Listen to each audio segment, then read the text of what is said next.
মালয়েশিয়াকে উড়িয়ে দিয়ে এসপির রাজকীয় জয়, তবে সুবিধা করতে পারেননি সাব্বির রহমান। দেখুন, মিরপুরের শেরেবাংলা জাতীয় ক্রিকেট স্টেডিয়ামে 2 ম্যাচে টি-20 সিরিজের প্রথম ম্যাচে আজ মালয়েশিয়া জাতীয় দলের বিপক্ষে আগে ব্যাট করতে নামে বাংলাদেশ এসপি অর্থাৎ হাই পারফরমেন্স দল। ওপেনার জাওয়াত আবরারের আগ্রাসী ব্যাটিংয়ে ভালো শুরু পায় বাংলাদেশ।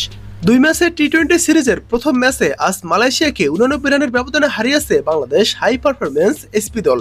এসপির তোলা 158 রানের জবাবে মাত্র 69 রানে থেমেছে মালয়েশিয়ার ইনিংস। দুর্দান্ত জয়ের ফলে সিরিজে 100 ব্যবধানে এগিয়ে গেল বাংলাদেশ এসপি দল। মিরপুরের শেরেবাংলা জাতীয় ক্রিকেট স্টেডিয়ামে 2 ম্যাচে টি-20 সিরিজের প্রথম ম্যাচে আজ মালয়েশিয়া জাতীয় দলের বিপক্ষে আগে ব্যাট করতে নামে বাংলাদেশ এসপি দল। ওপেনার জাওয়াত আবরারের আগ্রাসী ব্যাটিংয়ে ভালো শুরু পায় এসপি দল। বাংলাদেশের হয়ে ওপেনিংয়ে নেমেছিলেন জিশান আলম এবং জাওয়াত আবরার। সুবিধা করতে পারেননি জিশান আলম। 7 বলে 0 রানে আউট হন তিনি। জাওয়াত শুরু থেকে চালিয়েছেন আগ্রাসী ব্যাটিং। উইকেটের চারপাশে দারুণ সব শটে রান বের করেছেন তিনি। হাঁকিয়েছেন একের পর এক বাউন্ডারি। 12 বলে 28 রানে ঝলমলে ইনিংস খেলে জাওয়াত আবরার সাজঘরে ফিরে যান। মাঝে আরিফুল ইসলাম 12 বলে 15 রান করেছেন। জাওয়াদের বিদায়ের পর ক্রিজে জুটি বেঁধেছেন সাব্বির রহমান এবং প্রীতম কুমার, তবে সুবিধা করতে পারেননি প্রীতম। দলের 65 রানের মাথায় 7 বলে 4 রান করে সাজঘরে ফিরে যান প্রীতম কুমার। 12 বলে 14 রান করে সাজঘরে ফিরে যান সাব্বির রহমানও। এরপর ক্রিজে জুটি বাঁধেন আব্দুল গাফফার সাকলাইন এবং এস.এম. মেহরুফ হোসেন। দারুণ কিছু শটে রান বের করেছেন দুজন।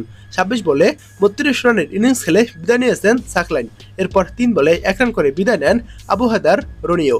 শেষ দিকে দারুণ কিছু বাউন্ডারিতে দলের বোর্ডে রান তুলেছেন মেহরুফ হোসেন। রাকিবুল হাসান 4 বলে 4 করেন এবং দলের সংগ্রহ 147 রানের মাথাতে আউট হন তিনি। শেষের আগের ওভারে থেমেছেন অধিনায়ক মেহরুফ হোসেনও।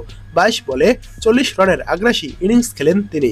নির্ধারিত 20 ওভার শেষে 158 রানের সংগ্রহ দাঁড় করিয়েছে বাংলাদেশ এসপি দল।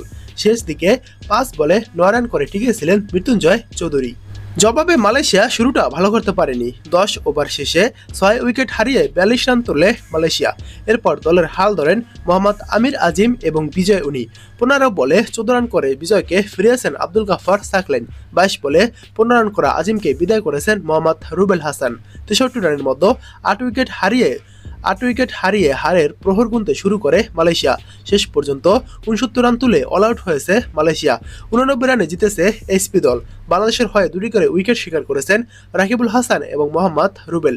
1টি করে উইকেট নেন আবু হায়দার রনি, মোহাম্মদ মৃত্যুঞ্জয় চৌধুরী, আব্দুল গাফফার সাকলাইন এবং এস.এম. মেহরুফ হোসেন।